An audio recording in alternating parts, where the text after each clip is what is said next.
Just checking those motors and shaft assemblies out for length, see how we can fit them into my cardboard boat. Looks like they should work fine. Need to put something under the motors there to lift them up a bit so we can tilt them down at the back.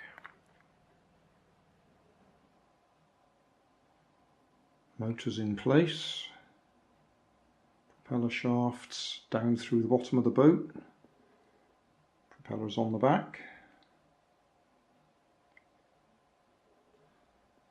Need to solder up the motors. Probably should have done that first, but plenty of room to get to the tags. We've got the receiver to go in there. I'll have to go and check what battery it can take. Can't remember how many volts it was. Got connectors in there to solder onto the motors. And then we've got the transmitter. Funnily enough, I actually had it in mind to put those motors, I don't know if we'll see in the dark here, into that boat. And I probably still will. But we'll have a bit of fun first with this bit of cardboard packaging. If it still floats with everything on it, that's quite heavy. I better do a flotation check. Quick bit of soldering and we're working.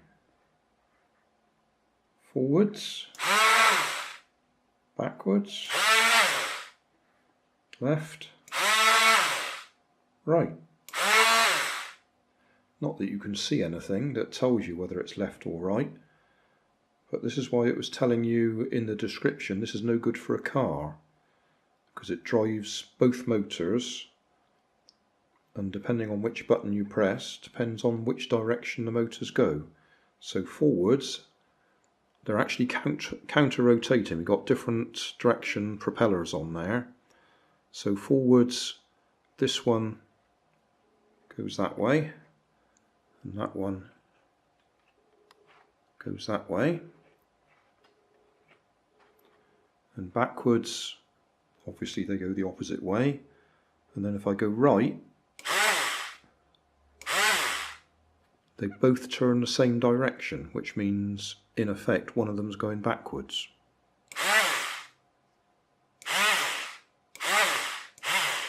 So it appears to work. I've only got a tiny little 1S LiPo battery running it, and it seems quite happy with that. I might change that out for something a little bit more meaty, because that's a little bit lightweight. It's supposed to be 750 milliamp hour. Yeah, I'll see about that. Just a very quick flotation check. I've only just filled the sink here, so it's still swirling the water around a little bit.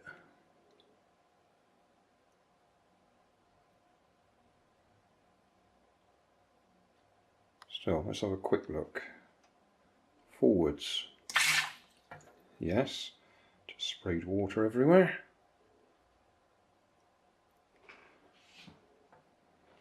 Bring the camera back a bit.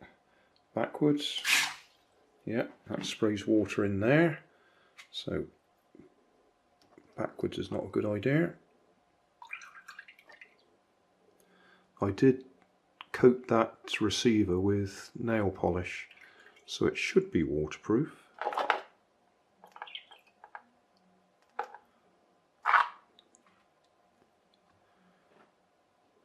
So, left, and it goes right. Okay, I had a nasty suspicion that might happen. Oh, I should be able to just swap the motors over though, shouldn't I? And that'll turn it round the right way. Right, I've swapped over the motors, or swapped over the connectors on the receiver.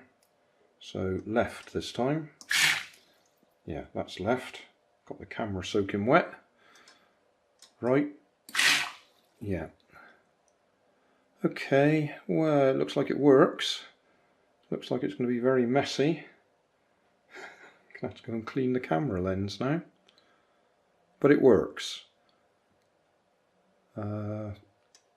It said something on there, range 100 meters, which is one reason for going for 2.4 gigahertz. So we'll have to try that somewhere. I might have to put some foam in there just in case it fills itself with water. We don't want it to sink. Looks promising. And wet. Hey, thanks for watching. There's plenty of videos on my main channel with more added daily, so don't forget to subscribe and enable the notifications to keep you up to date with my new releases. You can help keep my channel running by donating $1 on Patreon to buy me coffee. You can always find more information in the video description. Thanks again for watching.